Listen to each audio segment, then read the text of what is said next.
Hello दोस्तों, welcome to your channel learn with Revant. यदि आप गवर्नमेंट एम्प्लॉय हैं, रिटायर्ड पेंशनर हैं या फिर एज अ जनरल स्टूडेंट आप गवर्नमेंट एम्प्लॉयज़ या ऑफिसर्स की जॉब प्रोफाइल, सैलरी स्ट्रक्चर और प्रमोशन जानना चाह रहे हैं तो प्लीज़ मेरे चैनल को सब्सक्राइब कीजिएगा, वीडियो को लाइक कीजिएगा एंड वीडियो को शेयर करना ना भूलें। दोस्तों, आज का हमारा टॉपिक रहेगा job profile of SP, DCP जो कि आईपीएस होते हैं, उनकी जॉब प्रोफाइल कैसी होती है। इनको जनरली हम 5 पॉइंट में डिस्कस करते हैं।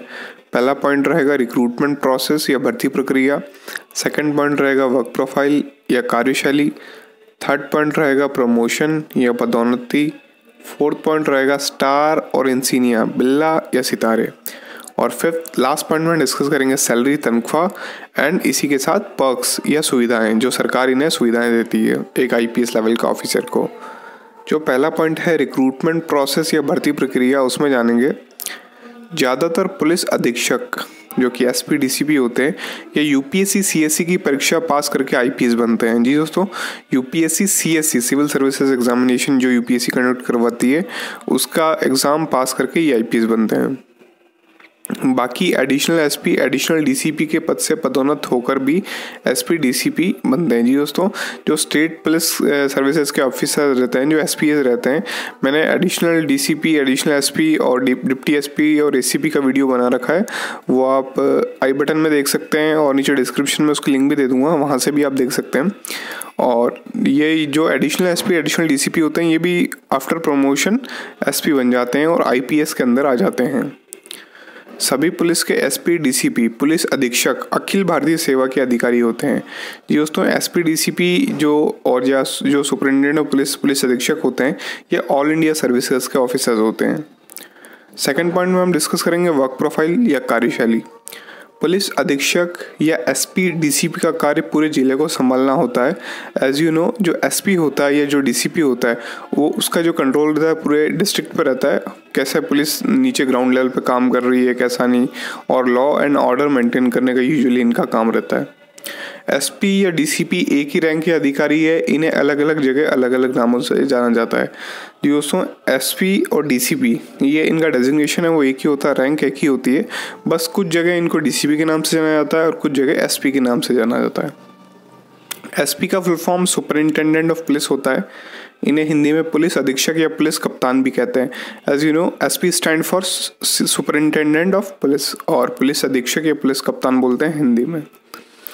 डीसीपी का full form deputy commissioner of police होता है, हिंदी में इन्हें पुलिस उपायुक्त भी कहते हैं। So DCP stand for deputy commissioner of police और हिंदी में इन्हें पुलिस उपायुक्त कहते हैं। अब मैं आपको बता दूं कि डीसीपी और एसपी में डिफरेंस क्या रहेगा। यदि कोई पुलिस ऑफिसर या कोई आईपीएस एसपी यदि लेवल का वो आईपीएस ऑफिसर है, वो नॉन कमिश्नर्ड एरिया में पोस्टेड है तो उसे एसपी या सुपरिटेंडेंट ऑफ पुलिस कहेंगे। वही यदि कमिश्नरेट एरिया में पोस्टेड है तो उसे हम डिप्टी कमिश्नर नाम से जाना जाएंगे। अब कमिश्नरेट और जो नॉन कमिश्नरेट का जो वीडियो है वो मैं डाल दूंगा, कौन से कमिश्नरेट डिस्ट्रिक्ट्स है और कौन सी कमिश्नरेट कैपिटल्स है और कौन सी नॉन कमिश्नरेट डिस्ट्रिक्ट है या जगह है। यूजुअली डिफरेंस ये रहता है कि कमिश्नरेट स्टेट के अंदर या तो कैपिटल पे होती है या 2-3 सिटी और होती है। जैसे राजस्थान का एग्जांपल लूँ तो जोधपुर, जयपुर दोनों कमिश्नरेट है और दोनों जगह पुलिस के पास ज़्यादा पावर रहेगा in the comparison of IAS या डीएम के। राज्य पुलिस के पुलिस अधीक्षक एसपी डीसीपी को राज्य के जिलों में पदस्थापित किया जा सकता है और इसके अलावा किसी भी विभाग में पदस्थापित या पोस्ट किया जा सकता है, जैसे कि ACB anti corruption bureau, SOG special operation group, CID crime investigation department, traffic police, government railway police, STSC cell एवं अन्य राज्य सुरक्षा विभाग। जी दोस्तों, जो एसपी डीसीपी होते हैं इनको एसपी जिले के पद पे भी नियुक्त किया जा सकता है और साथ ही ये जो डिपार्टमेंट्स मैंने डिस्कस करें यहाँ पे भी इनकी पदस्थापना या पोस्टिंग हो सकती है। थर्ड पॉइंट में हम डिस्कस करेंगे प्रमोशन या पदोन्नति का। एसपी का प्रमोशन या पदोन्नति की भारत में साधारण प्रक्रिया है। हर एसपी का प्रमोशन लगभग 13 से 15 साल में हो जाता है। 13 से 15 साल की सेवा के बाद एसपी पदोन्नत होकर या तो एसएसपी या डीआईजी बन जाते हैं। एज यू नो कि when you will read the IPS rules, जब आईपीएस के आप रूल्स पढ़ेंगे तो उसमें पर्टिकुलर टाइम पीरियड दे रखा है कि इतनी साल के बाद एक एसपी का प्रमोशन होगा, वो एसएसपी बनेगा या डीआईजी बनेगा। अब आप में से कई लोगों को कन्फ्यूजन होगा कि सर एसपी के बाद तो एसएसपी बनना चाहिए, फिर डायरेक्ट डीआईजी भी कैसे बन सकते हैं। तो मैं आपको बता देना चाहता हूँ कि एसएसपी है, ये जो मैं नेक्स्ट वीडियो लाऊंगा वो एसएसपी के बारे में लाऊंगा। SSP is a selection grade है, तो ये कोई पर्टिकुलर डेजिग्नेशन नहीं कहोगे, ये सीनियरिटी सिलेक्शन ग्रेड है। तो ज़रूरी नहीं है कि एक आईपीएस या एसपी वो एसएसपी बने ही। और आगे मैं जो नेक्स्ट वीडियो लेके आऊँगा उसमें मैं डिटेल में बताऊँगा कि क्यों आईपीएस एसएसपी नहीं बनता, डायरेक्ट डीआईजी बन जाता है। DIG stand for deputy inspector general. जो एडिशनल एसपी स्टेट पीसीएस से पदोन्नत होकर आईपीएस बनते हैं वह 6 से 11 साल बाद एसएसपी या डीआईजी बन जाते हैं। जी दोस्तों, जो एडिशनल एसपी होते हैं या फिर एडिशनल डीसीपी हम जिसे कहते हैं, जो पीसीएस द्वारा रिक्रूट होते हैं डायरेक्ट डीएसपी या एसीपी, वो प्रमोट जब होते हैं, जब डीआईजी या एसएसपी बनते हैं तो उन्हें जो लेंथ ऑफ सर्विस चाहिए वो 6 से 11 साल चाहिए एज अ एसपी। यदि वो 6 से 11 साल की सर्विस कर चुके हैं एसपी के तौर पे तो उनका प्रमोशन डीआईजी या एसएसपी पे हो जाता है। इनको 13 से 15 साल नहीं चाहिए, क्योंकि ये ऑलरेडी 20 साल की सर्विस होती है तभी तो ये एसपी बनते हैं, क्योंकि ये डीएसपी से आते हैं। और ये 13 से 15 साल की जो अपने सेकंड पॉइंट में बात करी है वो आईपीएस लेवल के ऑफिसर्स को चाहिए। फोर्थ पॉइंट में हम डिस्कस करेंगे स्टार और इंसिनिया, बिल्ला या सितारे। एसपी डीसीपी के कंधे पे बहुत सी जिम्मेदारियों के साथ अशोक स्तंभ व एक सितारा, अशोक एम्बलम विद 1 स्टार होता है। ये आप राइट साइड में देख सकते हैं, आईपीएस लिखा हुआ है नीचे और अशोक स्तंभ है और साथ में एक सितारा है, 5 पॉइंटेड स्टार है और अशोक एम्बलम है। और लेफ्ट साइड में आप देख सकते हैं सचिन अतुलकर साहब को, ये एमपी कैडर के आईपीएस ऑफिसर है। Now he is a superintendent of police in Ujjain. ये उज्जैन एसपी है अभी, और ये अपनी बॉडी के लिए भी बहुत जाने जाते हैं। और अभी हाल फिलहाल इनको जो कैडर एलोकेट हुआ था वो मध्य प्रदेश हुआ था। फिफ्थ पॉइंट में हम डिस्कस करेंगे सैलरी या तनख्वाह की। मैट्रिक्स लेवल 7 CPC L12 जितने भी जो भी आईपीएस ऑफिसर होते हैं, चाहे वो डायरेक्ट रिक्रूट हो चाहे वो प्रमोशन लेके आए हो स्टेट से, तो उनको जो मैट्रिक्स लेवल मिलेगा वो L12 ही मिलेगा। ग्रेड पे जो इनका रहेगा वो रहेगा 7600, जो कि 7 CPC में इंक्लूडेड नहीं है एज यू नो। और इस वीडियो में हम 2 पार्ट्स में आईपीएस की सैलरी जानेंगे। इसको हमने 2 पार्ट्स में डिवाइड कर दिया है, मैं इसी वीडियो में बताऊंगा दोनों ही पार्ट्स। पहले ही तो वो कंडीशन है यदि कोई आईपीएस यूपीएससी सीएससी परीक्षा देकर सीधे आईपीएस बनते हैं तो उनकी सैलरी क्या होगी। ठीक है दोस्तों, जो यूपीएससी सीएससी की परीक्षा देते हैं फिर वो पहले तो प्रोबेशन में 3 साल तो रहते हैं, एसपी रहते हैं, फिर वो 4थे साल में अशोक स्तंभ लग जाता है उनको, और 5वें साल में वो एसपी बनते हैं। यूजुअली 5वें और 6ठे साल में जो यूपीएससी सीएससी परीक्षा देके आते हैं आफ्टर ट्रेनिंग सरदार वल्लभ भाई पटेल नेशनल पुलिस अकेडमी के अंदर, जब वो ट्रेनिंग लेके आते हैं तो 5 साल में वो एसपी बन जाते हैं। उनकी सैलरी डिस्कस करेंगे। और सेकंड पॉइंट में हम डिस्कस करेंगे यदि कोई डीएसपी या एसीपी 20 साल की सेवा के बाद एसपी डीसीपी बनते हैं तो उनकी सैलरी क्या होगी। जो पहला पॉइंट है, यदि कोई आईपीएस यूपीएससी सीएससी परीक्षा देकर सीधे आईपीएस बनते हैं तो उनकी सैलरी क्या होगी। जो दोस्तों मैं 5 साल के बाद की बात कर रहा हूँ जब वो एसपी के पद पे पोस्टेड होंगे, क्योंकि प्रोबेशनरी पीरियड में तो वो एसपी रहते हैं, असिस्टेंट सुपरिटेंडेंट ऑफ पुलिस। तो जब वो 5 साल की उनकी कंप्लीट सर्विस हो जाती है तो वो एसपी सुपरिटेंडेंट ऑफ पुलिस बन जाते हैं। तो उसमें इनकी जो बेसिक पे रहेगी वो रहेगी 78,800, 78,800।